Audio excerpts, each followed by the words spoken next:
তো বন্ধুরা, তোমরা কি অন্নপূর্ণা ফর্ম ফিল আপ করেছো? তো অন্নপূর্ণা ফর্ম ফিল আপ করেছো, দেখছো যে এর পরবর্তী স্টেপটা কী আছে এবং ওয়েটও করছো যে টাকা কবে ঢুকবে, ঠিক আছে? তো প্রথমেই বলি, টাকা কিন্তু সহজে ঢুকবে না, ঠিক আছে?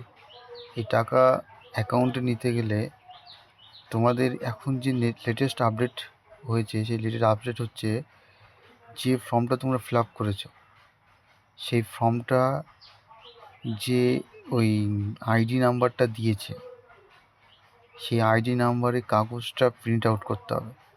প্রিন্ট আউট করে নিয়ে তোমাদের কী করতে হবে, নিকটস্থ পঞ্চায়েতে যোগাযোগ করতে হবে। সেখানে যোগাযোগ করে ওই যে কাগজগুলো তোমরা জমা করেছিলে, সেই কাগজগুলো কিন্তু জমা করতে হবে।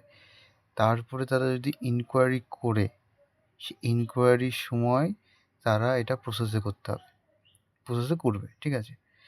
আর যদি ফর্ম ফিল আপের সময় কোনো ভুল তথ্য দিয়ে থাকো, তাহলে কিন্তু কখনোই হবে না।